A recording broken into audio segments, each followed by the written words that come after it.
Welcome to the Postmodern Art Podcast, the podcast dedicated to giving artists who are wowing the world over the platform they deserve. I am your host, Ragland, and for today's episode, let's drop anchor and talk to an incredible animator that if you have not heard about before now, well, you definitely should be. Today's guest is Julian Parrish, an animator, artist, writer, and aspiring villain creating an incredible pilot called Set Sail for Candy. Julian was someone that came under my radar, I can't exactly remember when, but it was a few months ago. And so the instant that I saw just how incredible Set Sail for Candy looked, I knew I had to have them on the podcast. And I was so glad that they were immediately down whenever I asked them. And the conversation we had was absolutely incredible and very insightful too. If you enjoyed the conversation with Julian, make sure you support him with the links down in the description below, especially his YouTube channel where Set Sail for Candy should be dropping soon. That's all I can say, soon. If you enjoyed the podcast, make sure you like, share, subscribe, or follow whatever audio streaming platform you prefer. Leave 5 stars wherever you can. I see that stuff and I absolutely love it.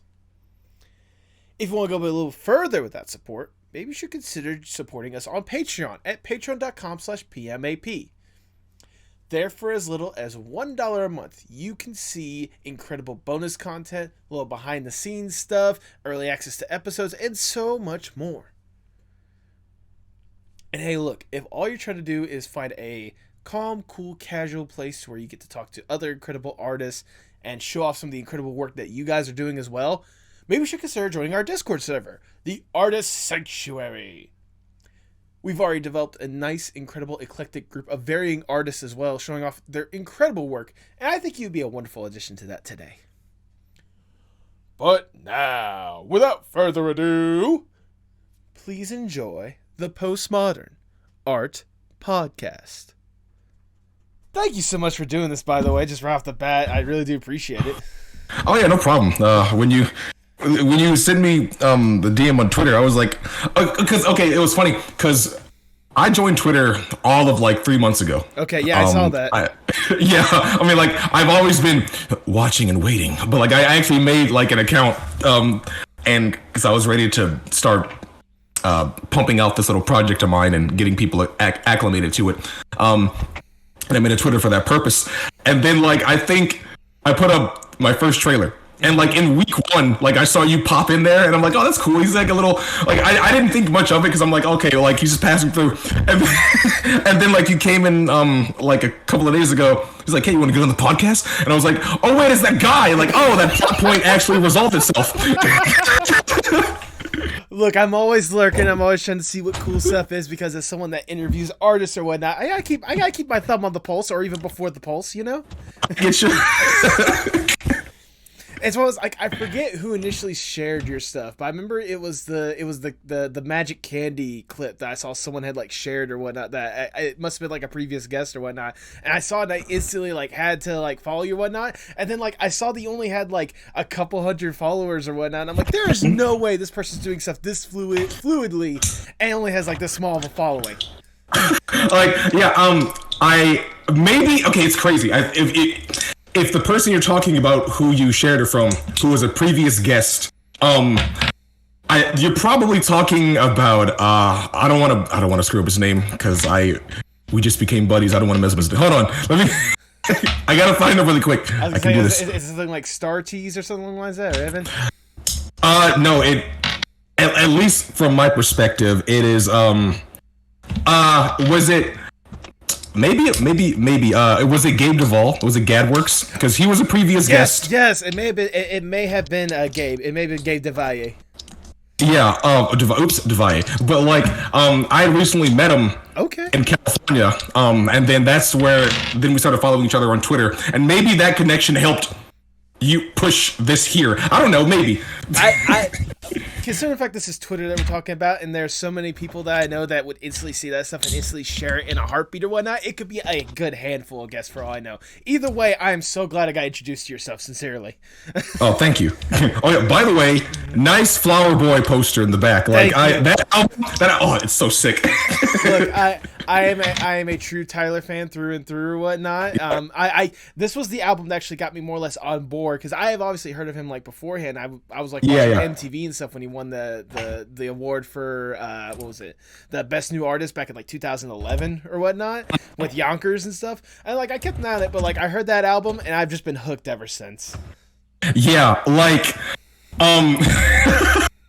it's crazy because that album is where I think Tyler really came into his own commercially and artistically. If I could quote American Psycho for a second, but before that, there was Cherry Bomb and all of where he was just literally some underground punk and he was just screaming into a mic all day. Like, sure, Cherry Bomb has his fans, but it wasn't for me. But I think when he calmed down and made Flower Boy, I'm like, okay, this is here we go. Yes. And then from there, I was like, okay, yes, Igor, give me that. And then like every album after that he was making, I was like, yes, day one, I got it.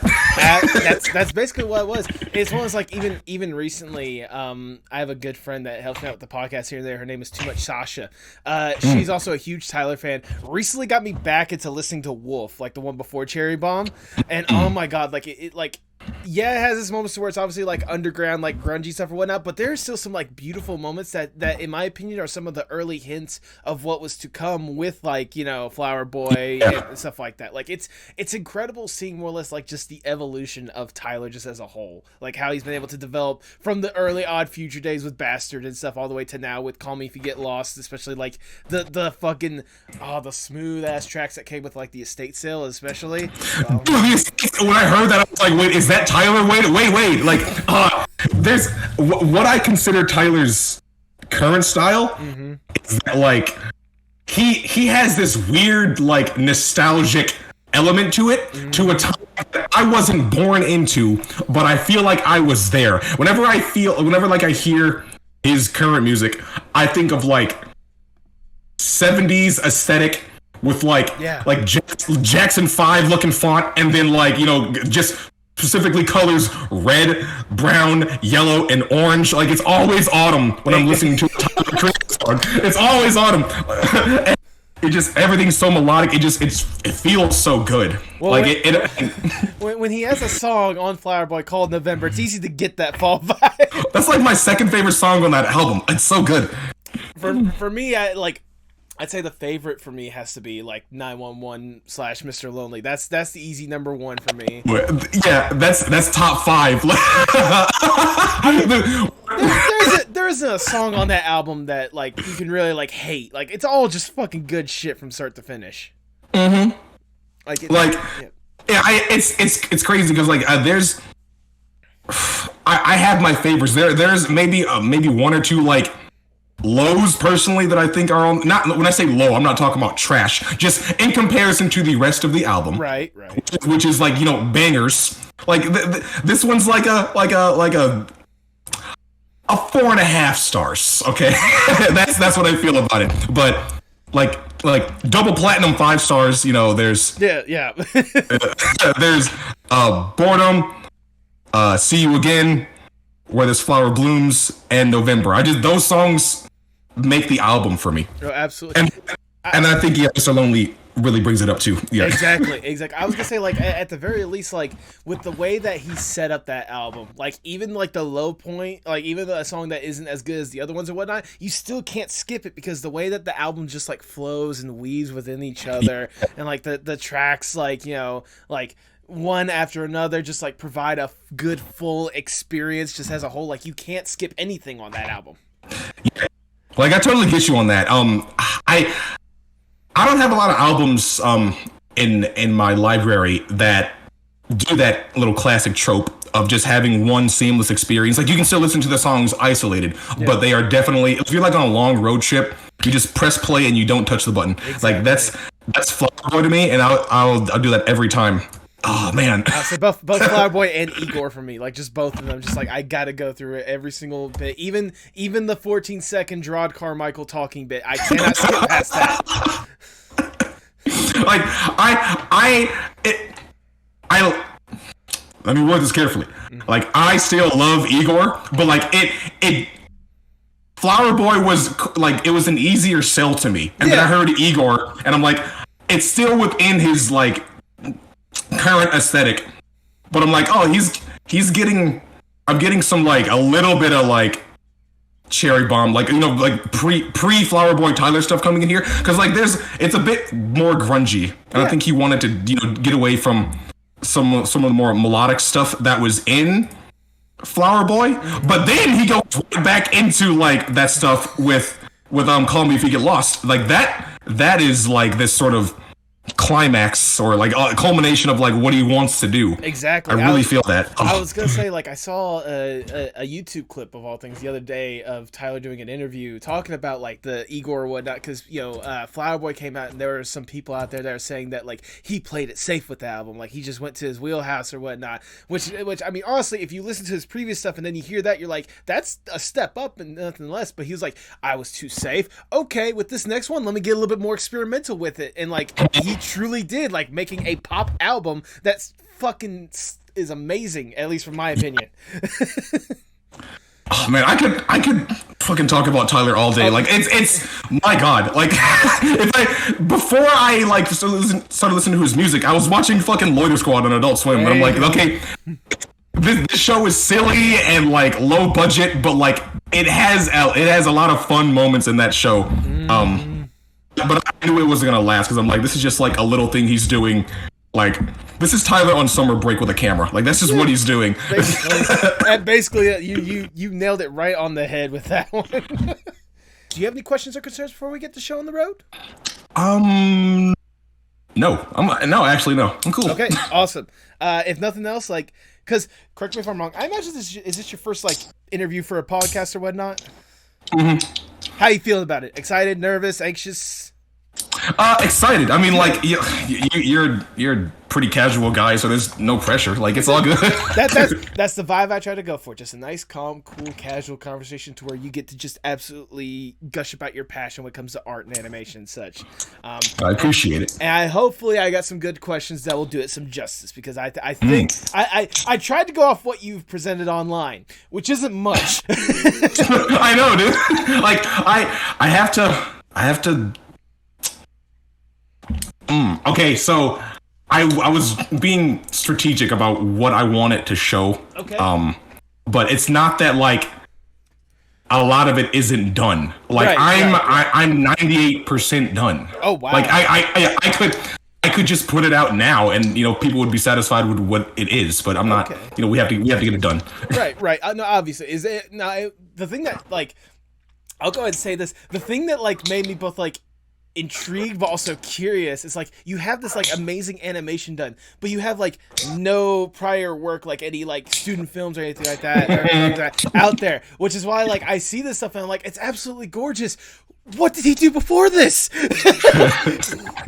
Who is he? Where did he come from? Yeah, like I get that a lot. Okay, it's crazy because when I was in the midst of, you know, making this thing, and getting people on board and being like, hi, my name's so and so, like I'm making this project, here's what we got so far, like would you like to, you know, a lot of time they would like respond with this mix of like excitement and curiosity, like you did, where they're like, this is great. Like, who are you? Like, I can't like find you online. Like, I don't know. Like, your name doesn't like give me any hits.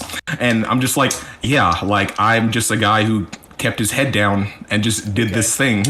I didn't really care about having like some online footprint like before this point. I've just been watching everything and observing. I mean, I imagine you probably understand when it comes to some of the artists' perspectives or whatnot, because we live in an age where someone could say that like they have this incredible thing, but then like they're actually like scamming someone else. You know, like this is actually someone else's thing that they're like taking in or whatnot, and they're claiming it as their own or whatnot, and they're trying to scam people, like, you know, not paying them or something like that. Which I hope you're not like that. I hope that is not the case. That is not the case. Okay. No, but like I get that, where it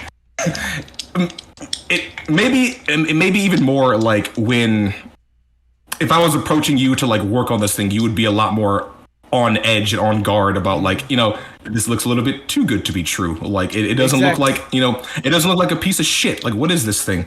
And but like I was always sort of conscious about that, and I was like, wait, I'm not a crook, and I'm not some weird guy. Let me just show you what I'm doing. Like I laid it all on the table, and there, it really relaxes someone, and like, oh, he's actually just doing this, and like he's just actually this unknown guy.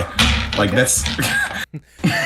I mean, I at least whenever I approached you for this interview or whatnot, like I at least felt like, well, if you're gonna be upfront and honest when it comes to showcasing this stuff or whatnot, that like unless you were just like release it silently and then like have like the flames like work on their own and whatnot, like the fact that you have been upfront for as little time as you have been showcasing this stuff, I figured you weren't like scamming people, because I figured your word, especially with how the internet is, the word would have gotten out there super fucking quick about like don't do anything with this Julian guy. He took my social security account. Like I figured it was like that. All right. No, like again, like it's completely understandable, and maybe I sort of like dug myself in that hole because like my whole intention was to be like, I'm gonna make this thing and no one's gonna know about it. I'm just gonna put it out. It's gonna be completely ready, and there it is. Because like I didn't want to go like some sort of like crowdfunding route. Like if you give me like $80,000, I'll give you 15% of this cartoon. Like I wanted it to be done. This complete package you can just click on and enjoy. No strings attached. There it is. There you go. Well, let's talk. Let's get to the actual conversation and talk about how you're getting this thing done, shall we? Okay. All right, Julian, before we really get going, I must ask the icebreaker question of the podcast, if I may. Let's say you get to go to a desert island on your own accords. It's just you, alone with your thoughts. You get to kick back, relax, breathe. You get to truly enjoy yourself for a little bit. With accommodations, you're not stranded on an island. It's your own private little, like, sort of resort more than anything else. Like, you get, again, kick back, relax, get to vibe more than anything else. To help with whatever vibes you want on this island, you can bring one piece of media or one piece of art with you to help with you with whatever headspace you want on this little vacation away from everything. If given the opportunity, what would that one piece be? It would be the English dub of Yu Yu Hakusho, and I would watch it endlessly front and back. Okay. I'm gonna be honest with you. As I was doing my research, I got that vibe that shows like that was kind of more or less like inspiration for some of your stuff. But I have to know, what is it about like the English dub of Yu Yu Hakusho that like instantly gravitates you to pick that? Well, with the English, it's just easier to consume that product, and it's actually like a pretty good English dub considering the time that it came out, when a lot of times anime dubs were not the greatest, but like they were picking up steam, and that was one of the first ones to like really nail it and get it right. But the actual story of Yu Yu Hakusho, it's so gripping to me because like I'm a shonen fanboy. You can call me a meathead, always want to see things get punched kind of guy, whatever. Like I grew up on Dragon Ball, and that was like my first sort of like love that like captivated me. And then I saw Yu Yu Hakusho, which was sort of designed to be another Dragon Ball, but it was a lot more sort of, it was a bit more intelligent with what it was doing. The creator of Yu Yu Hakusho is, the artist name is Togashi. He made Hunter x Hunter, which is another sort of like Dragon Ball that is even smarter than Yu Yu Hakusho. Like that's what he made after Yu Yu Hakusho, was Hunter x Hunter. And this particular artist, he has like, whereas shonen is supposed to be very idealistic and like never give up and follow your dreams and all this type of stuff, that is the sort of DNA of things like Yu Yu Hakusho and Hunter x Hunter. But they're a lot more cynical. They're written by a man who is just like, this is my job to write that shit. Fuck it. And he sort of like instills like a lot more realism, and he grounds these concepts. And with Yu Yu Hakusho, I found it was a very grounded version of Dragon Ball that had like a lot of character, great humor, and like the main character is like a fucking punk. Like he has to begrudgingly become the hero, and I like that about Yu Yu Hakusho. It's a very self-aware type of shonen story. It's not just super adventure all the time, One Piece Dragon Ball stuff. Understandable. I need to introduce you to some buddies of mine. They run a YouTube channel called the Anime Egotists. I highly recommend you check out their channel because they have some like cool discussions. I know they've brought up Yu Yu Hakusho at least more than once with some of the like countdowns, like topics that they have on there or whatnot. But Alex and Richard, like they're like, they would eat up this kind of stuff. I figured this is gonna be the kind of stuff we're gonna be talking a good bit about when it comes to your show and stuff today. But nevertheless the English dub of Yu Yu Hakusho. That is your answer. You're locking that in. Final answer. Let's go then. With that, oh Jesus. With that, I cannot think of a better way to start the Postmodern Art Podcast. Welcome everyone. I am your host Nathan Ragland. Feel free to like, share, subscribe, or follow whatever audio streaming platform you prefer. You can support the podcast on Patreon for as little as $1 a month. Go to patreon.com/PMAP and follow us on Twitter and Instagram at PostmodArtPod for future updates and guest announcements, including today's guest. He is an animator, artist, writer, and aspiring villain working on the incredible concept Set Sail for Candy. Welcome to the podcast, Julian Parrish. You said my name wrong. Did I say it wrong? No. I was about to say, I asked you the answer, but I said it wrong. How dare you debate me? How you doing today, Julian? Thank you very much. I'm doing great. Thank you for having me on your show. Well, thank you for taking the opportunity to be here. Like I said, whenever you just seemingly cropped up from out of nowhere with this incredible concept for Set Sail for Candy, I had an instant eye on you because the stuff looked absolutely incredible, and I definitely wanted to consume a lot more of this, sweet treat that you have planned for us.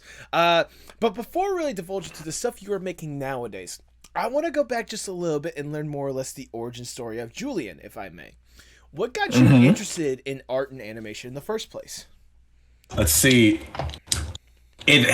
I think this answer is kind of the same for a lot of us, where when you're really young, you just get exposed to one or two things that just really click in your brain. It just activates neurons inside your brain. Whoa, that's really cool. And for me, the earliest examples I can find were Calvin and Hobbes and Peanuts, okay. and then Tiny Toon Adventures. Those three particular things were a gateway drug. And then from there I was oh, here comes SpongeBob and Fairly Odd Parents, and then when Powerpuff Girls hit, I was oh shit, there's the one, because it combined a lot of what I like now, where they're these really simplistic cartoony designs, but mixed with Japanese timing and anime tropes, and it coalesces into this really great thing. And from there I was okay, I want to find more shit like this. And from there I found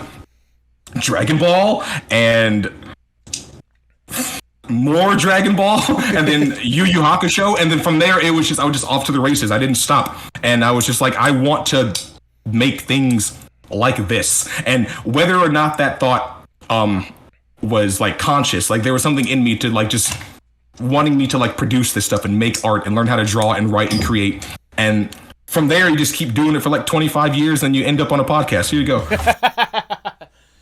That's a nice little origin story, because in fact you just gave me everything. No.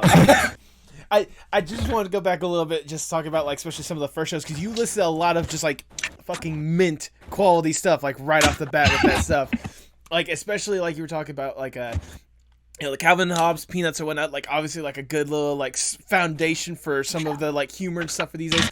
Tiny Toon Adventures, I don't think enough love goes to that show, in my personal opinion, and especially now that it's getting the sequel series of the Luniversity, I am so excited for it. And then of course I just want to talk for a second, Powerpuff Girls. How have we not, on this podcast, how have I not talked about this show enough? Because it is it's legitimately, and you can agree with this, one of the most coolest and badass shows out there. No, it is. It to this day. Even when it was on, and still I can go back and watch those episodes and be yeah, it still holds up. It's still as good as I remember it to be. The timing, the comedy, everything about it. It's a pinnacle show to me. If I had top 5 cartoons, it would arguably be in that top 5. Completely understandable. And I imagine obviously some of those cartoons will also be the animes that you sort of divulged into or whatnot. When did you first really become aware of anime as a whole? What made you what truly drew you into that world? Let's see. I don't think that answer is unique either. Where I think I was just hit by the massive wave that was Pokemon, and I was whoa, what is this thing? And then but maybe when you're that young, you don't kind of consider Pokemon to be anime, or you're not conscious enough to be oh, this is an anime. It definitely was not marketed to be this is an anime. No, it was more this is a worldwide phenomenon. You should be in on it. Ooh. but after that, that was at least Pokemon was a gateway for America to experience that stuff much more casually. And then when Dragon Ball Z hit, like that was the one that I was like, okay, I'm locked in for life. That's the one. There you go. And that was the first time I had like experienced a story like that, where half of the story is centered around like fighting, and the plot develops through the act of fighting and all of that type of stuff. It was just the coolest thing to me. I've never seen a story written that way, and since to this day, like there's nothing else like Dragon Ball. And then it's strange because like a lot of the things that like influence me, they're not like unknown things. Like they're things like SpongeBob and Jimmy Neutron and Fairly Odd Parents, things that were like very popular. And what fascinated me about that is like I started to think like, why are they popular? And that's kind of like how my critical brain started to like develop, like what makes SpongeBob popular, or what makes, X show, why do people like this thing? And then if you can like reverse engineer that, you can make your own things too. Like, oh, you can take this thing from Powerpuff, or this thing from Calvin and Hobbes, or this thing from Dragon Ball, and smash it together and make your own thing. And hopefully that becomes popular too. That's actually really smart. I haven't really anyone like break it down like that, because I mean, obviously, like, anyone can look at something and see that it's gorgeous, or they can see why it's hilarious or whatever. But I don't think too many people really take the time to sit down and be like, but why is it popular? Why is it hilarious? Why is it such and such? Like, we just kind of accept it because, again, beautiful visuals, amazing storytelling, that. Like, we know what's good, we know what's bad, but not many people ask the why. That's really smart, if I do say something. Yeah. Thanks. Okay, and I just want to clarify, this is not 12-year-old Julian watching Powerpuff and being like, why is Professor Utonium's head square? Interesting choice. No, it's not like that. You figure that shit out like when you're 17, like, why is his head square? And then you work backward from there. This is the stuff that you develop as you develop more of a love when it comes to art and animation stuff. So I have to know, when did it go from this like general love for art and animation, anime and such, to a passion and then wanting to make it your career? Let's see. Well, I remember when I was like a little kid, the first sort of decision I made, like I was like, I want to make video games, because I was really into video games, and like this was maybe when I was like 12 or 13, and that was like the first idea that popped in my head as I was playing like Super Mario. Like, I'm gonna make this, like there's no way. But then like I kind of like realized that like I don't actually like making video games. I like the art about video games. And then from there I sort of like switched gears, like, well, what is an accessible art form to like a 13-year-old? And then that's when I got like really into like Peanuts and Calvin and Hobbes and like newspaper comics. I was like, oh, like this is simplistic enough that any kid or anybody can just like, sit down, draw 4 squares, put funny words inside of it, and bam, you got a comic. But then you have to learn what comedy is and timing and all that stuff. And just through emulating what you're consuming, I think in that process that made me like understand, oh, this is like something that I can actually do. Because I couldn't be a doctor, I couldn't be like a teacher or anything that would like, required massive brain power, because I just didn't want to do that. I had no interest in kind of doing that shit. So I was like, oh, but I can sit down and commit myself to drawing all day, so I can make, a career out of that. And then from that sort of mindset, I jumped into like, well, what if I wanted to like, make a cartoon? And this idea is coupled with the idea that like I knew that newspaper comics were like dying. I was like, this is a dying medium. I'm gonna have to jump ship to something else. So I couldn't be a newspaper comic. So I was like, okay, I'll just make a cartoon. And sounds simple enough, right? But from there, I just got really into the production side of like animation. This is like around like 15, 16, 17, where like I stopped just consuming media and I was like, I'm interested in making it, and like I can have fun producing this stuff and make a career out of that as well. So it came from like a mix of like passion and like practicality, and wanting to like crack the puzzle on what animation is and how you can make a living from it. Mm-hmm. I mean, all of these things go into my head. I mean, that's interesting to at least learn how you're kind of like how the gears in your head kind of moved when it comes to like wanting to tell this kind of stuff. Like, because I could tell, especially some of the stuff I have seen or whatnot, like you got a lot of creativity in there that you really just want to like express out. And like obviously, like you said with your process, there are many different mediums that you could have done with it. So I'm intrigued. It's interesting to hear that, cartoons is the one that you thought, oh yeah, that's simple enough. We could easily do that. and then you look at the industry and the people involved and all different positions and stuff like that. And you're like, oh. Yeah, it is a spider web. It is this ever tangling like mess. Like, but that's also like the interesting thing too, learning how it all works. And it's, if you like puzzles like I do, then like this is all just like a big puzzle. Like you have like this desire to like crack it and understand, like figure it out. That's what animation is to me a lot of the times. Yeah, that's understandable. And it also makes me more or less like curious, obviously, like the creative process for you just as a whole or whatnot. Because I mean, obviously, you're going down the animation route when it comes to Set Sail for Candy, and we will definitely discuss that in a little bit. But I'm genuinely curious, like, because I can only imagine, like, you may have like Set Sail for Candy like right around the corner or whatnot, but I'm also wondering like some of the other like ideas you have brewing in your head or whatnot. So I have to ask, that laugh is very confirming more than anything. So I have to know, just out of curiosity, what is the creative process for you to go from idea to eventually finished product? All right, and this one might also need a little bit of a backstory as well. But so I have to start off by saying that like I've alluded to it a little bit earlier, but I'm fascinated with like commercial art, as in art that is really popular, and I like understanding why something is popular, whether through like what does it say about society or what does society like about this thing, and then I try to like see if I can instill that into my own work. And like basically I'm just only interested in art that like rises to the sort of like top and like the zeitgeist in popular culture.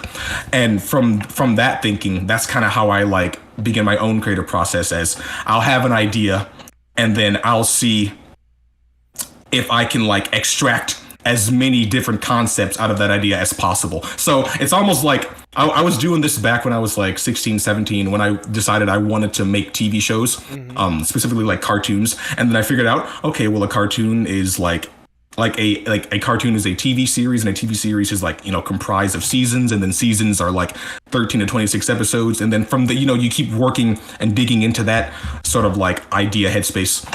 And from there you have to figure out, okay, well, how do you make a concept and stretch it into like 13 or 26 episodes? That means you have to have a really strong core, and a really strong core is comprised of like, a really cool idea for a character, a really cool location, supporting cast for that character, all of these things that you can extract stories and problems to throw at the character. And then you have to make at least 13 to 26 of those stories and problems, and then there you go, you have a season. And I was thinking that, and that's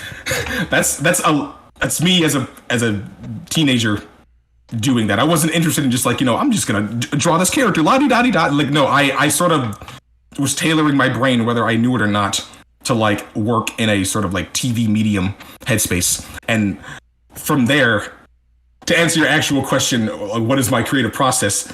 It is, if I can think of like a character that has like, like a sort of unique edge or angle, then from there I start to like, I give them a world or like a house. I give them friends, that sort of thing. I start from like one specific small little thing and build up from there. And if you can keep going and going and going with it, that sort of confirms in your head, oh, this is a cool idea. You can extract it and do whatever you want with it. And it's multifunctional, multi-purpose, all that stuff. Okay. So I guess my creative process is, how practical can I make this idea? Sometimes I don't, and maybe this is disheartening for some people, but sometimes I don't like draw or create for fun. I have the intent to like, sell it or do something with it. Right. But I mean, I imagine at least at the end of the day, like the characters that you do create at the end of the day, they've got to be some like fun characters to like just even toy around with in the first place. Oh yeah, for sure. Like, if you can, let's talk about a character like in Set Sail or something. Just so we have a frame of reference. Okay, right. So there's one of the characters. His name's Captain. He's like the guy in purple. Looks like Waluigi, whatever. So like he's he is. I designed this character to be like, he on the surface he looks really nice. He's always smiling. He's always jovial. He's never really frowning or like, being negative. But like, if you pay attention to what he's doing and actually saying, it's really like toxic and horrible. And I was like, how do I like? And I thought that was like an interesting concept for a character. And I'm like, I could do a lot with him. How would he interact with other people? And like, what would he want to do? And all of that stuff. Like, once you have these ideas bubbling in your head, then, you're just off to the races. You can just do whatever. The sky's the limit. Yep, that's understandable. I have to know, like, just out of curiosity, I know we talked about like creative process, but how much research do you say you have to put into this kind of stuff? Because obviously this is something you're passionate about. So I can only imagine, like, you must have done like ages of research just to kind of figure out a formula more or less at the end of the day. Yeah, this is a process that started on subconsciously in my early teens, in my formative years. And it's just like, when you're young, it's just a matter of like understanding what you're consuming and just like not sitting there brain dead and laughing at everything. Like, you can do that, sure, you can enjoy that, yeah. But it is, if okay, look, there was a time when I was like watching like Family Guy as an early teenager, and I'd be like, whenever like a joke would happen, I'd be like, I'd laugh like, oh, that's hilarious, and then I would be like, why was that so funny to me? And then you break it down, right? Like, you just have to question what you're watching, and that sort of like informs like at least the basis for your creative process and how you start formulating ideas and things like that. I can only imagine. I can imagine. I know you kind of laughed when I mentioned it in the first place, but I can only imagine how many concepts you got cooking at the moment. When not just with Set Sail, but can you give me like a rough estimate? How many ideas do you got, like, at least on the back burner at this point? Let's see. 1, 2, 3, 4. At least 5. Okay. There's at least 5 that I'm doing, and they're all at various stages, as like, oh, this is early stage of this idea, or this is late game for this idea, or like the middle, things like that. Okay. And Set Sail, I've been working on that for like quite a while. So like when, to me, like, that's not really like the writing that you would see in Set Sail is not reflective of my current skill set. You'll hear that a lot about like writers in the industry or whatever. Right. But like, it's true, because like you start making this thing like years ago, and while you're making it, you develop as an artist and as a creator. And by the time you get this finished product, you're like, well, I don't even write like that anymore. Like, and that's not me, guys. Whatever. Like, and that's how it was. Where like, in the process of making this one cartoon, I had started and written like 4 other ones. Okay. So. Well, I mean, we've been dancing around at this point, but I think at this point we gotta get to the main course. We gotta get to the thing you've been cooking the longest at this point, and that is obviously Set Sail for Candy. Now, obviously, like I said, I've already been like teasing it or whatnot, but for those who may have no clue what in the world we're even talking about, how would you describe Set Sail for Candy? Set Sail for Candy is, I don't know if this answer is going to be super exciting or not, but Set Sail for Candy is simply a fun cartoon. That's all I wanted it to be. And it's, if I had to give a premise example, it's just 3 dudes going around selling magic candy and getting into some nonsense along the way. And like, that's their entire existence. And it's a very simple but catchy idea. That's all it is. Yeah, I mean, it doesn't need to be some like intricate, multi-layer. It's not like a multi-layer marketing scheme or whatnot. Although I'm sure if you ask the captain, he's probably trying to make it be like that. But like, it's a cool, fun, simple concept of just dudes selling candies on the open seas. That's all we need. But like, obviously, it's obviously a little more than that. We'll definitely go into details. But before we really divulge into that, like, what exactly sparked this idea in the first place? What made you want to go down this rabbit hole and make this concept a reality? Let's see. So again, like, a lot of this stuff happens like in my late teens, where I think there was just a point where I was becoming like restless, and I just sort of snapped, and I was like, you know what? I'm just gonna sit down and make something. I'm just gonna. I want to make my own animated pilot and see how far I can get, because if I can do one, then I can make a career out of it, you know. And that was my entire thought process. I was kind of bored with what I was seeing on TV at the time, and I was like, I can just entertain myself. God damn it! So I did. I mean, entertain you certainly have, especially with, again, the little bits that we've gotten out there or whatnot. Like, for those that are coming into this blindly or whatnot and not knowing anything about this or whatnot, to be fair, I almost kind of was, but but nevertheless, like, it's really cool, like, what you've already been able to present, and just like more or less how fluid it already looks. Like, this thing looks really incredible. Like, I can only imagine like the team you have behind this to really make this thing like truly look amazing more than anything else. Oh yeah, I was very, very lucky to have the team that I did. They all work their asses off, and I can't give them enough praise and credit for like the stuff they were doing. I wanna show you more right now, but I can't. But like, just from I gave you a little bit of a teaser in some of those trailers. There's like a really big shot, and in like, I think like the latest one at the very end, that shot took like a year straight up. It was, from start to finish, because we didn't have like the fastest production schedule ever, but like we just worked diligently at it. And that particular artist, his name is X-Ray, William Martinez, and he now works at Powerhouse over in Texas. Like, they make Castlevania, and so big boy shit. But yeah, like a lot of people on this project, they have since gone on to like do other like Powerhouse type stuff, or Powerhouse level stuff, I should say. They're not all at Powerhouse, but like some of them work in actual anime, like on Black Clover. Some of them. Oh shit. Yeah, like this. Some of them worked on One Punch Man season 2, like all of that stuff. It's I can at least say that this cartoon was a nice incubator for, you know, cultivating talent and having them go off and do their own thing. Yeah, absolutely. Like, not only like incubating that talent, but especially like really what's the word I'm looking for? Really harvesting some of the influences that you're talking about. Because obviously, like, you talk about, like, they worked on this and that or whatnot, and then hearing them go off to some incredible animes. I just have to know, like, how much of an influence was anime on this project, if I may ask? Quite heavy. If you okay, so the art style is roughly like a mix between Animal Crossing and Dragon Ball. Everything's very cutesy. All the characters look like, if you just saw them walking around Animal Crossing, you'd probably believe it.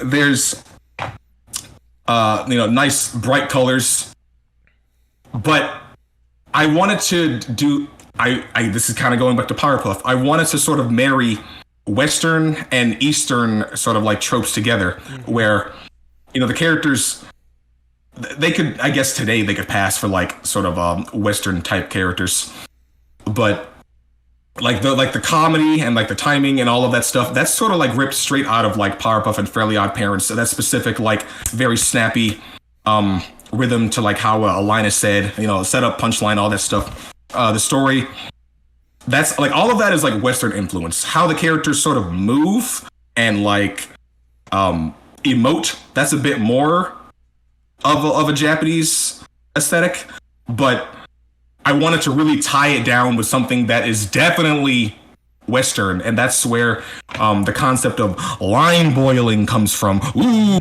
this super hard thing that nobody does anymore because it actually kills you. So if you've seen like Ed, Edd n Eddy, that's what I'm talking about. Where like there's never really a frame where the character is standing still, even like when they're idle. Like, you know, their lines are boiling, they're squiggly, and all that stuff. That is the main aesthetic in Set Sail for Candy. But then on top of that, there's like this sort of like sketchy, like pencil line aesthetic. Like it looks rough, but it looks like someone drew it, you know? That was the sort of point I wanted to make out of the aesthetic. And then have like super high octane, like action shots and like just crazy shit going on. It's called Sakuga, if you didn't know what that term meant. Okay. That's just a fancy Japanese word for like high quality animation. Gotcha. And there's like that one shot you saw in the trailer is just but a percentage of what's going on in here. So it's really? it's the shot that I was willing to let you see. Not the one that is the big one. I mean, to be fair, that's a really good heavy hitter for a shot if you're gonna show a good action shot more than anything else. I mean, it's like that's the thing I love when it comes to like at least the art style just off the bat. Like, first off, it has like that initial charm to it that like like you were talking about, kind of the marrying of the two styles of Eastern and Western and whatnot. And adding like the little details that you add, like the sketch, like it's a good charm to it. But then also, like I said, once again, how the action is able to like execute, like the motions or whatnot, like it's so like I said, once again, it's so beautiful. It's amazing how you've been able to like put all these together and have them like marinate in this incredible like gorgeous aesthetic that I sincerely hope everyone gets the opportunity to see and like show love to more than anything else. Oh, thank you very much. So, yeah, like it. By no means was the aesthetic of Set Sail like easy to pull off because like we could have just had it to where like okay the characters look like this and like like a standard movement. I could have done that, but I was like if I'm gonna be spending like all this time and resources on this thing, I might as well make it look extra special. This thing that you can only find on the internet. And it took a lot of trial and error at first to sort of like get this idea, this aesthetic down pat. But like once we hit it, and I was like, okay, this is the bar to hit. So we couldn't like that. It was the trick was maintaining that consistency all the way through. And because if you hit a certain level and like of quality in anything, people get used to that. And if you sort of dip, they're gonna immediately like spring on that and be like, oh, that doesn't look as good. That's just how the brain works. And it's no fault against like a consumer. They can think that it's fine. But you as a creator, you never want to give them a chance to have that thought. Right, absolutely. I mean, it certainly helps with just the entirety of all the entirety of the animation. It certainly helps that you've introduced three incredible characters that I absolutely love with their own little quirks and whatnot. Can you elaborate on some of these like just amazing characters, which I gotta say personally, I love just each and every single one that you've shown so far. Like obviously for different reasons, but like let's talk about some of these cool characters that you've developed for Set Sail. All right, so the main attraction would be Kaiser. He's the pink little rabbit raccoon thing. I don't have a specified like species form, but for him the idea was I wanted like a cute forefront mascot type character that you could, if you saw him on a shirt, it would make sense. Okay. And he's as straightforward as it gets. He's pure and mischievous, like he's just like a child, but he's since he's proactive, he's proactive and shameless, basically. So it's there's like a lot of the problems in the cartoon come from him because he's very selfish, but he just kind of doesn't care. But he's not a jerk about it. He's just, I'm gonna do my own thing, and if you don't like it, well, you can live your own life. That's fine.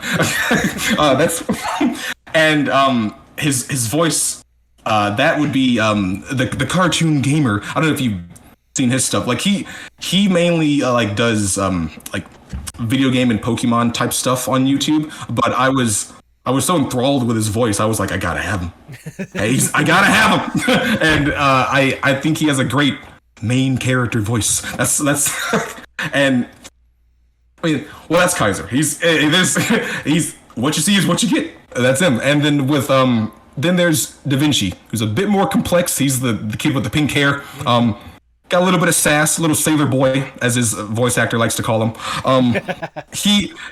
If there's one character that is more reflective of me, that's probably him, because he's very cynical. He's a little bit smug, and he's very self-centered. That's just me. Of course, you had to have a self-insert in your own show. I see. Of course, yeah. But I was fair. He doesn't ever win, so okay.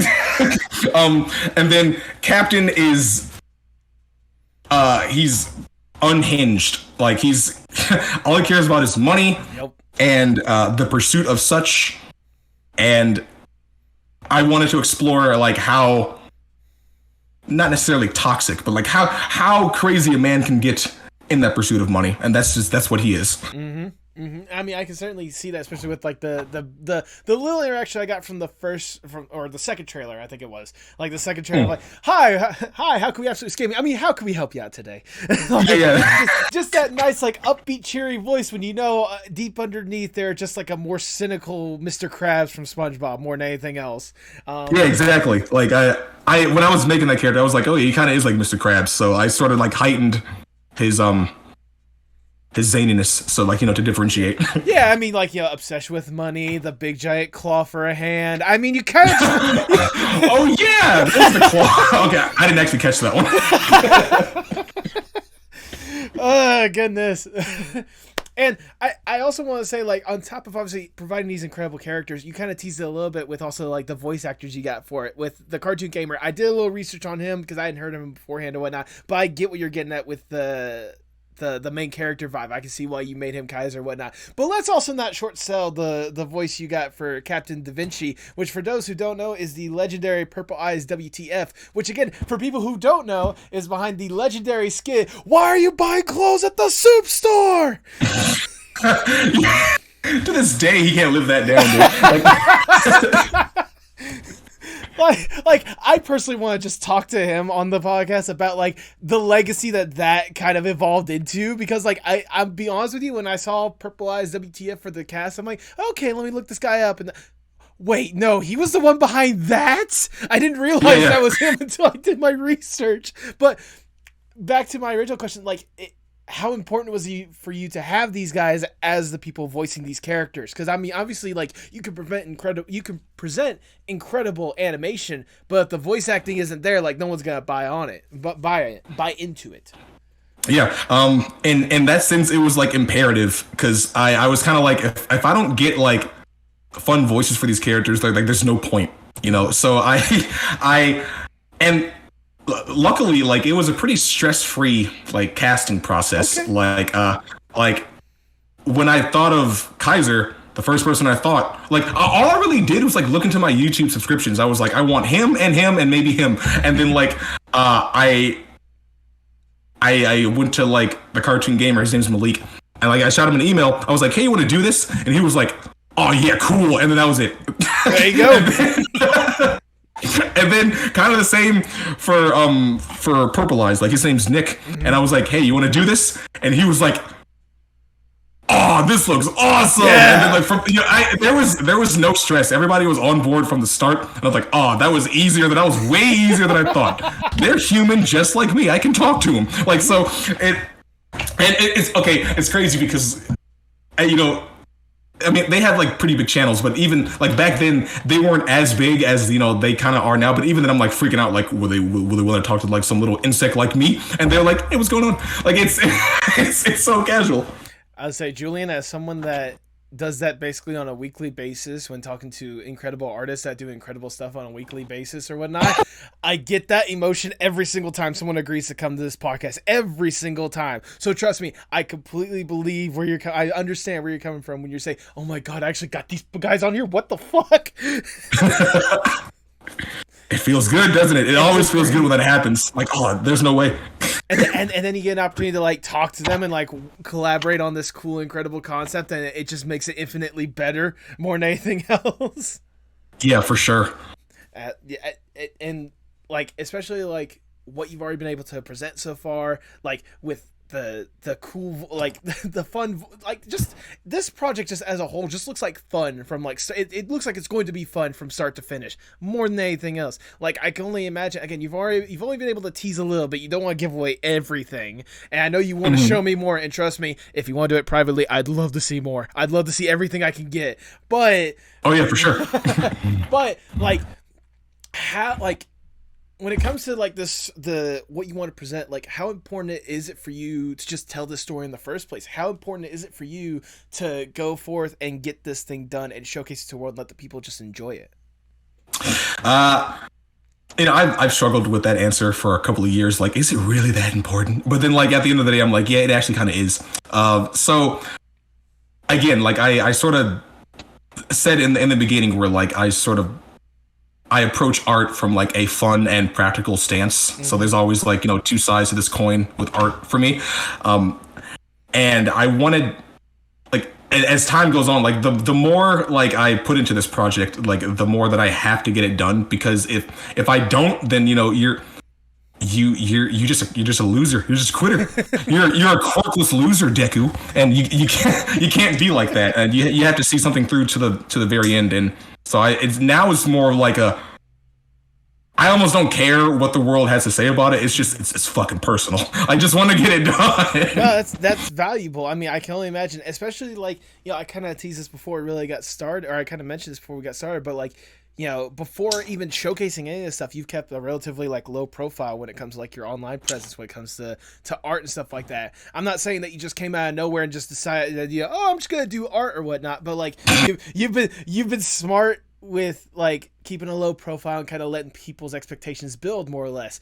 But like, obviously, like this is going to be like your first like big step. This is going to be your first impression for a lot of people. Like, I can only imagine like how excited, but also how nervous you are to like showcase this and let people see it and consume it and hopefully fall in love with it as much as I have with the little bits I have been seeing.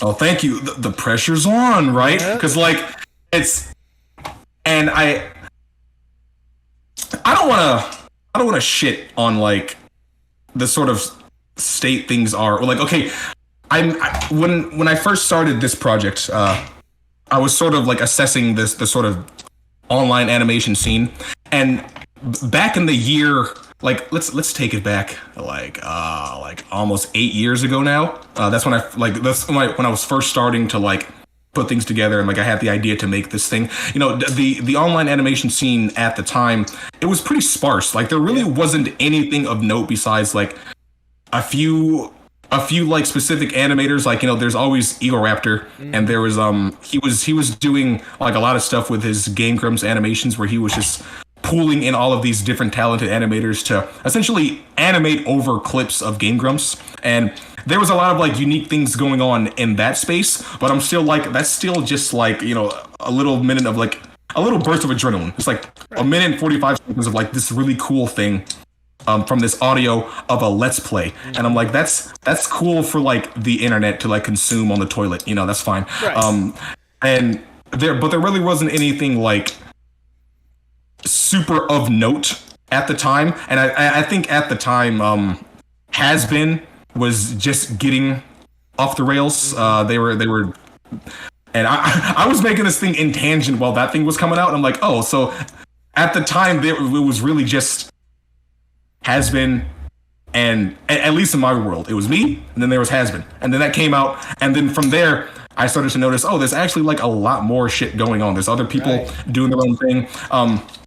But that was the revelation I was having as I was making this thing. When I first started to make it, I kind of noticed there was no space occupying what I was going for with Set Sail, where it is a cartoon that you could see on TV, but it happens to be on the internet. It is of that sort of quality, and I just wanted to set out and do that.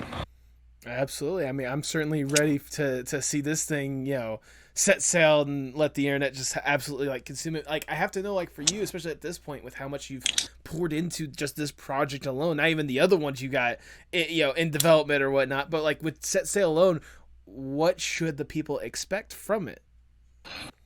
All I want people to expect from this cartoon is just to have a fun time. I want you to sit down for, 14 minutes and just have a blast with what you're seeing. Have how the characters interact, all of that stuff. It's a complete package. I want you to look at this cartoon as you would when, like, if you were 7 years old watching Nickelodeon or Cartoon Network, and like you sit down and like you can just expect to have a good time for 11 minutes and then you go about your day. That's all I want for this cartoon. There's no sort of grandiose thing out of it. Okay. You know what? Fair enough. Just at the end of the day, just hoping that the people like enjoy a little extra fun in their life at the end of the day, right? Mm-hmm.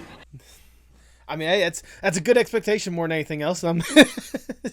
Like, I have to also just ask this out of curiosity, without obviously spoiling anything, is there a particular thing in this episode or in this little pilot that you're excited for people to see? Oh yeah, for sure. So it is. It's essentially the climax for the cartoon. It is like this super crazy long action sequence that just doesn't stop. Once it starts, it goes off the fucking rails, and by the end, like you might need to catch your breath, just something like that. Because like I designed that action sequence to, by the end, like at some point in it, you go, oh damn, like like you didn't expect this out of like a little stupid internet cartoon. That's the part that I want people to see. And if that shot from the trailer is any precursor, like again, that's the shot that like I want you to see right now, just to give you a little taste. So you can imagine what other things are happening in this cartoon. You just have to send me just like an out of context like still from that, and I can just place it like right here in the video version. Out of context, like people will see that moment, and when they watch the pilot, and they'd be like, I remember that. It'd be like the Leonardo da Vinci meme where it's like, I saw that. Exclusive podcast leaks here. Yeah, exactly. Saw it first. Like it again, like I was already amped for this just from the first taste I got from that, like the candy clip that you're talking about, like the latest teaser that has that like action sequence or whatnot. I was already amped for it, just getting the chance to even just hear more about it and knowing there's more to come. Like, Jesus Christ, Julian, what are you trying to make me do? Do you need my entire wallet? Do you need my bank account? Just take everything. Take my car. Take my. I'm joking. Like, it's incredible, and I'm already like just amped to see what's next more than anything else. Oh, thank you very much. Like, I don't want your money. I just want your attention. Okay, well, you have my full undivided attention. Thank you very much. And like, obviously, like you said, like as cool as this is for Set Sail to finally be released into the world, I imagine that's not obviously like the ultimate end goal. Like I said, you got a few other ones brewing or whatnot. Would you be willing to tease any of them at this point of a potential next thing for Julian after Set Sail? All right, this answer might be disappointing, but like, okay, so I can't really talk about anything else that I'm doing right now. Well, if I know that's like dissatisfactory, but okay, I'll just say that like what I want to do after this, like YouTube was not like the end goal for me. Okay. It was merely like just like a tool to get to where I want to go. Like what I ultimately want to do is like work in like television animation and like produce things like Sail at a much more consistent rate. And through the process of making this cartoon, this little pilot, which is like a showcase of like, skill and writing, not just from me, but from like a lot of other people and things like that. Like it has afforded me the opportunities to like kind of put that in motion. Like, before this cartoon even came out, before I even like put this thing on YouTube, like I already caught the attention of like, of a network or two. So I'm not saying that Set Sail is going to pop up on your TV like, whoa, this thing on the internet's on your TV. No, I'm not saying that. Although you never know. But I'm just saying that like now I'm getting to where I want to be in a career sense, and it was thanks to this cartoon and all the hard work everybody did that allowed me to do that. So if okay. Next goal is to be on TV. I'll just say that. I would say I completely understand. It's not like, obviously, like you're saying, YouTube is not the end all, be all, end goal to whatnot. It was more or less a stepping stone. It's one of those, something that you could definitely look back and be proud of whenever you showcase this to the world and have people fall in love with it. But hopefully it is, like I said, a step towards the right direction of your ultimate end goal of being a true blue like showrunner, like producing stuff that a wider audience can get a hold of and consume and fall in love with, just as the internet audience is slowly but surely going to be falling in love with Set Sail. That's the idea. There you go. There you go. Hey, there's no shame in that. Trust me, I completely understand. And honestly, like I've always, I'm sure you can probably tell I'm already a big fan of what you're doing, and I certainly hope you get to that point more than anything else. Thank you very much. No problem. But you know what? For this next question, if I may, Julian, how about we go a little bit above and beyond, if I may, and give you more or less the dream scenario.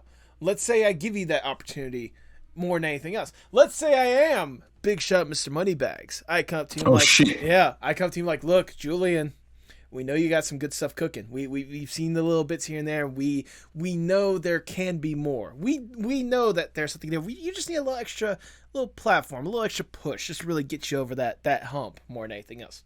We have access to anyone and everyone in whatever industry possible, and more money than there should be possible. We could probably make sure that all those writers are compensated, but we'll take care of that in a second. Right now, we are focusing on you and you alone.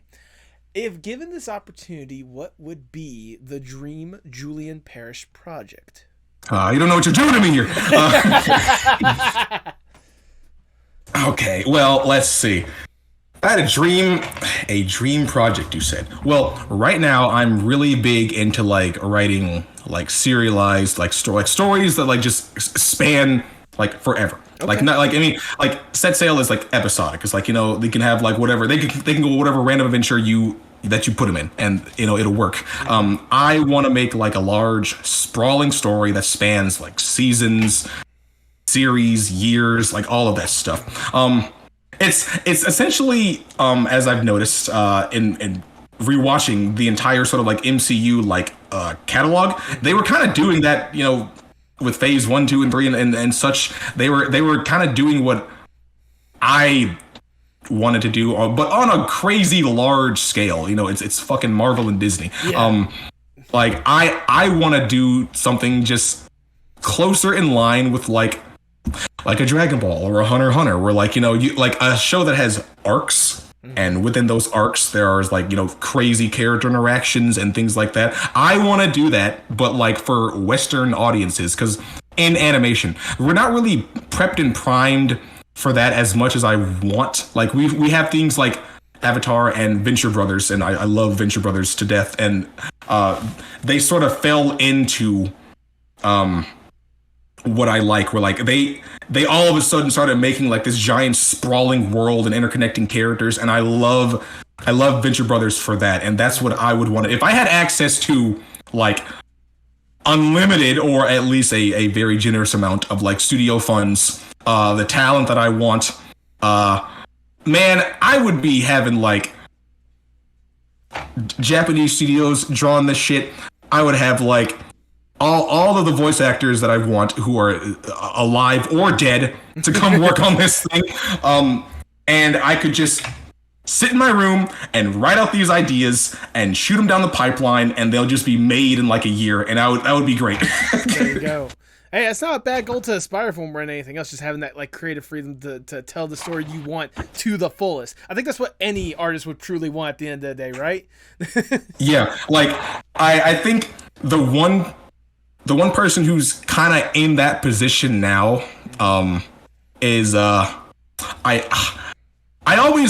can never get his name right. Like Genndy Tartakovsky. Yep, Tartakovsky. Yeah, I think. Yeah. Like I said his name so meekly because I'm like, I don't want to mess it up. But like I've been watching his stuff. He's been babysitting me since I was like 12, you know. Yeah. This is Dexter, yep. Samurai, you know, he was the other half of Powerpuff, all of that stuff. And then when it clicked in my head that like he was that guy, it was when like Samurai Jack came back like years later, and he got to conclude that story, and I'm like, wow, you can do that on American TV?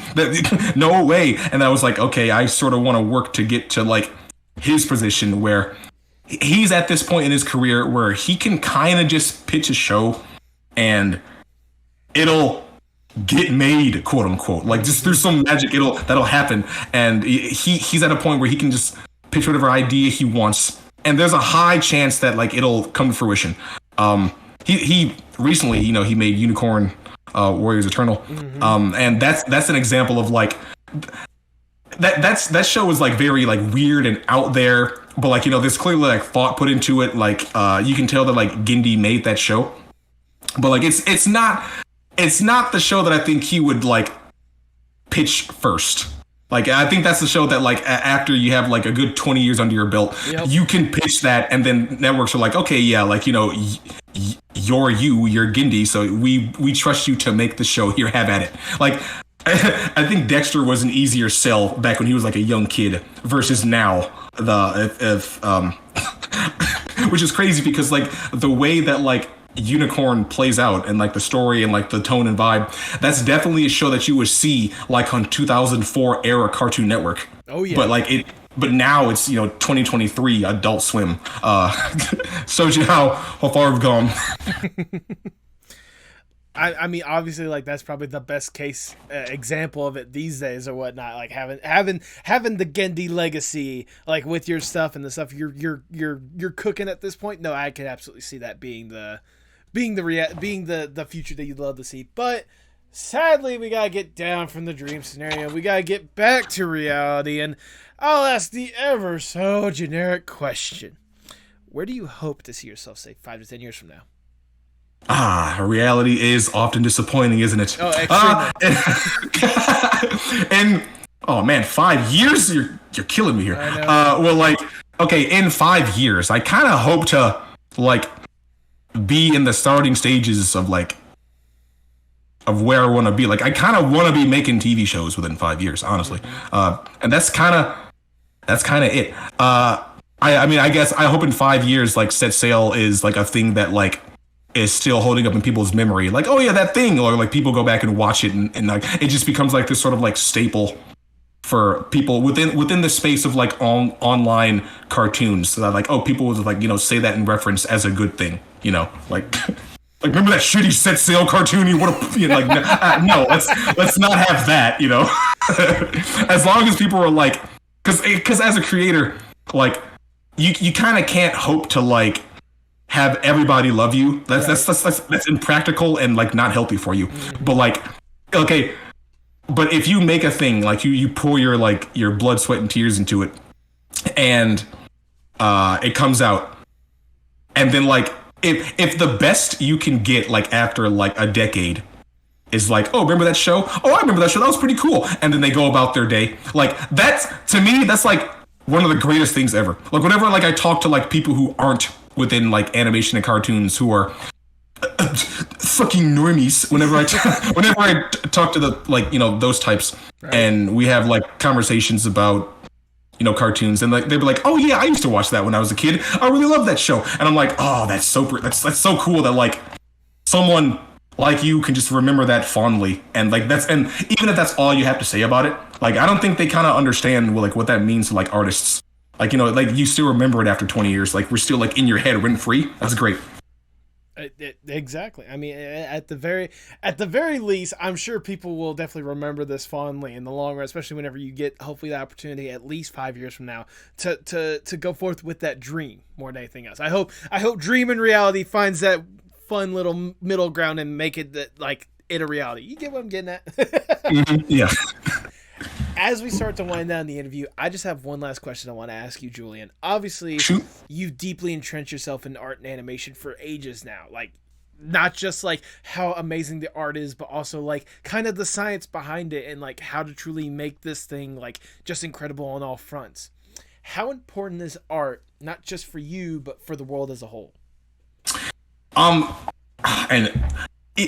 be speaking as an artist, so I might sound a little bit biased, but but art is like super important on like to the world as a whole, because like it's our gateway into like the human psyche. And like if I could get really philosophical for a second, and like it's art is a reflection like of life and of people and things like that, and it's sort of like this sort of like time capsule. Like the art from like 30 years ago, it gives you like a peek into like what people were thinking, the radical ideas of the time, and like art pushes people forward. It's a conversation. Like without art, like we're kind of just like lifeless husks waiting to die. It's like you need art, and like you need people to be doing this type of shit, no matter how weird or like unconventional they are. Like those are like the types of people that are willing to like tell these stories and like reflect life as it is. Art's super important. It informs us, and it informs like the next generation. Like people watching TV and consuming media now, some of them are going to grow up to like make their own media, and they're going to take what they learn in these formative years of their lives, and whether they know it or not, they're going to put that into their own work, and that'll inform how like people think. It's like when you're making media, like especially like cartoons, like or these things for children, that like generally like the audience is it skews younger. You kind of have, whether you want to accept it or not, like you kind of have a responsibility to make something that like will impact them in a positive way. Oh, there you go. There you go. That is wonderfully worded, if I do say so myself. That is all the questions I have for you, Julian. I've already showered you with Lord knows how much praise at this point, but I want to shower you with a little bit more because it's my podcast. I do whatever the fuck I want. So, look, Julian, like I said, when I first caught wind of Set Sail for Candy, I was instantly hooked, line and sinker, like all the way through, just looking at how amazing like it looked and like just how much of a fun experience it just seemed to be or whatnot. I knew at some point I had to bring you on the podcast to just talk about this because like it has me like curious, especially like I said before, when I was doing the research and saw that like this is more or less like your first opportunity to showcase to people just how cool and incredible of a concept and how creative you can be as an artist, showcasing this stuff to the world and providing like just something that's incredible at the end of the day.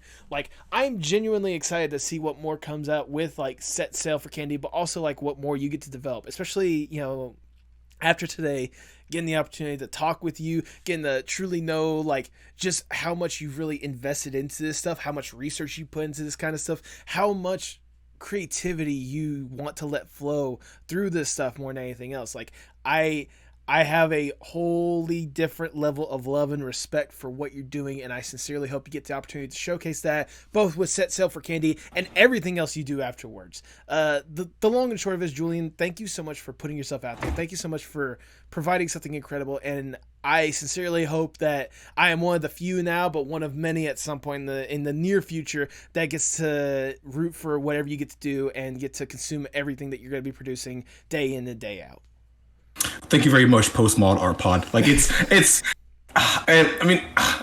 crazy because like this is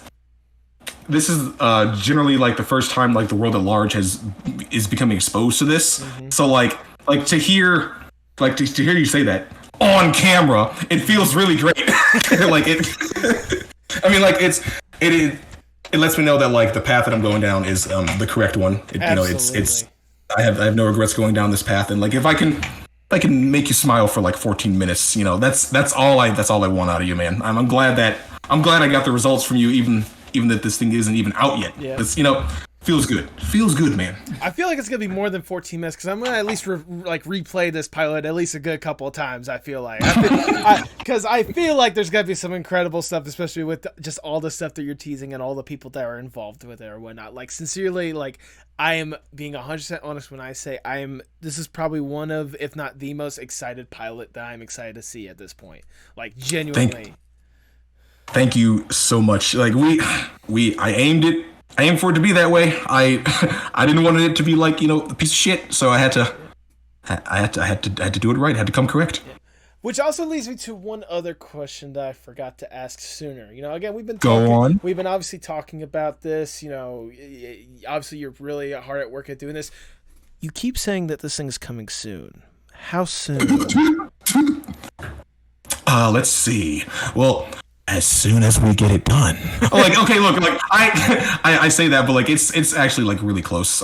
That's why like in the trailers I don't put like any exact date. But it just says soon. But like I'm aiming for like summer. Okay. You know, it's okay. Summer 2023. You know what? At the very least, that's all we could hope for. Thank you for understanding. No. You know, animation takes a little bit of time. I don't know if you noticed. No, me working on a pilot with my co-producer of the podcast, Tipsy J Hearts, you know, just get into the beginning process of it or whatnot. Nah, the animation takes like what, 3 days max or something like that? Yeah, nah. Yeah. Dude, I wish you the most of luck on that endeavor. It'll be fun. Oh yeah. It'll be crushing. It'll be tough, but it'll be rewarding. So I mean, we're already like. I'll go ahead and say this. We're already pretty good within at least like the pre-production process of it. Like, we got the pilot written out. We've got people that have done like storyboards for it, and the storyboards look amazing. We've got character designs down and such. Nice. We recently did a live stream a couple weeks back to where we were able to raise $1,000 to help fund to get some more people on and that really make it a reality or whatnot. Thank you to everyone that donated to that live stream, by the way. I cannot thank you guys enough for helping us out and make this a reality. So yeah, we're we're getting the gears, turning. We're getting the wheels rolling. We're getting this thing slowly but surely going. Nice. If I may interview, I'm asking the questions now. Okay. Like, how long is this pilot? What are you planning the length of it for it to be? I think at this point, with how many pages that we wrote or whatnot, we're playing somewhere between, I think, like 12 to 15 minutes, depending on how much animation we want to put into that final sequence. Because like how you have this like incredible action sequence or whatnot, we have an incredible sequence of our own towards the tail end that I am genuinely proud of with how I wrote it. Like given the description of it more than anything else, like it's going to be absolutely stunning, especially the artists that we are going to be able to get on this project or whatnot. I feel like whoever we bring on, it's going to be absolutely gorgeous. So yeah, I'd say roughly like, anywhere between the 12 to 15 minute mark. Yeah, that's like the perfect little sweet spot to hit, A way for us to introduce some of the characters, introduce some of the concepts or whatnot, but also like not give away everything within the first episode. So hopefully people can keep coming back for more. Yeah, it's the perfect sort of get in, do your thing, get out type of length. I mean, look, yeah. Maybe that's why it's so easy to talk to you about a pilot, because you're already doing it, so like you understand. Well, also, like, it's not just with you. Again, with how many people I've brought on this podcast doing all sorts of indie animated projects and how many pilots that they've done, like, I kind of get how people are like, how the process is working for different people and how, the process is coming along at certain points or whatnot. So, like, I at least in my minimal exposure to this processes or whatnot, I get it. I get where people are coming from, and I understand how long or how short it may take for people to truly get this thing off the ground.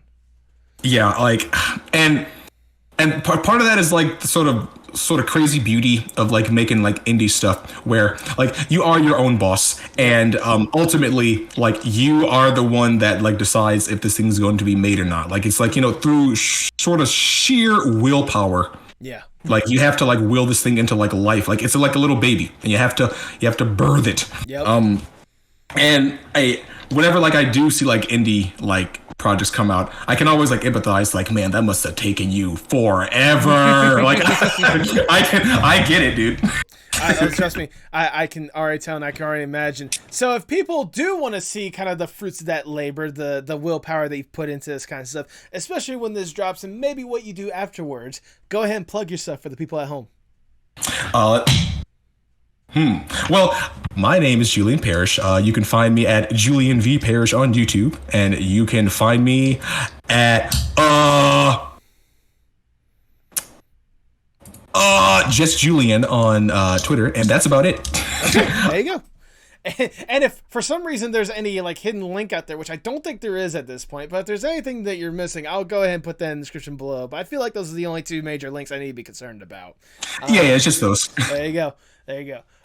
Do you have any final words before we sign off? Tell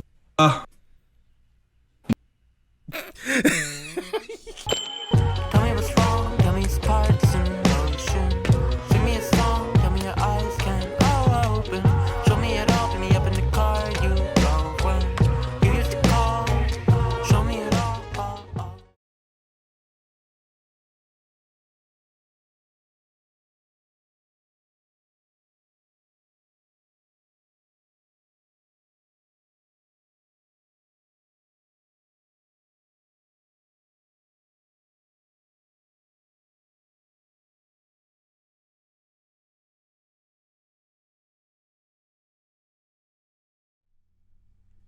Thank you so much for sticking around to the end. If this is your first time listening, I greatly do appreciate you getting up to this point. Like I said in the intro, and like I said throughout the entire episode, the instant I saw Julian's stuff, I knew I had to have him on the podcast, and the conversation we had was exactly what I was hoping for. It's really cool what he had to bring to the table for this conversation more than anything else. Julian, if you've gotten up to this point, thank you so much, sincerely. Again, like I cannot thank you enough for taking the time to do this. Like listening to that conversation, like it truly like opened my eyes more than anything else to like what's really like what really goes into a pilot like that. The fact that Julian has taken the time and effort to look through like every little step of this process to make sure that he could push forth the best pilot possible. It's really genius more than anything else. And between you and me, aka the entire audience here and whatnot, that has stuck it up to this point, which once again, thank you if you've gotten to this point, Julian showed me more or less a work in progress of Set Sail for Candy. Oh, you guys are not ready for what he's gonna bring to the table. Oh my god, what he showed was fucking incredible, absolutely amazing. Like, you guys are not ready for this. It, like, seriously, there was some incredible stuff. I could definitely see the time and effort and love that he put into this, and you guys are gonna love it. Like, straight up, you guys are going to love Set Sail for Candy. But going back to my original point before I went off on that tangent, like, the fact that Julian has been really smart about how he's been presenting his stuff, the fact that he waited until there was a more coherent thing to present, the fact that, the fact that he's looked at just about every single aspect of what makes something successful, that's smart. That's incredible to know that there are people out there like Julian that are taking the time and effort to really, like, make something like this a reality, that are taking the steps to ensure that this becomes a reality rather than just presenting something out there and hoping it works out for the best. I've said it a couple times on this podcast, me and Tipsy, the person that helps me out with this podcast, we're making we're trying to get the evil little thing going. And honestly, the conversation I had with Julian today, I'm going to be taking some of that stuff to heart. I sincerely want our pilot to succeed. I want Julian's stuff to succeed. I want all my artists to succeed. So if you get nothing else from this conversation, listen to what Julian has said. Like, it's clear that he has definitely taken the time and effort to go over this stuff. And it's honestly, like, one of the more intelligent conversations when it comes to animation that I've had on this podcast. That's why I'm being serious. I hope you guys take Julian's word to heart and apply it to your own stuff. Like, seriously, like, you guys are doing all sorts of incredible stuff, but, like, you guys also need to make sure you take the time and effort to really make your projects to the fullest potential it can and present it in a way that you know it's going to succeed. Because I want you guys to succeed more than anything else. That's all we can hope for at the end of the day. Just for us to really rise up and make those things a reality. I'm going to be rooting for you no matter what. So keep up the incredible work, do the research, and just do incredible stuff.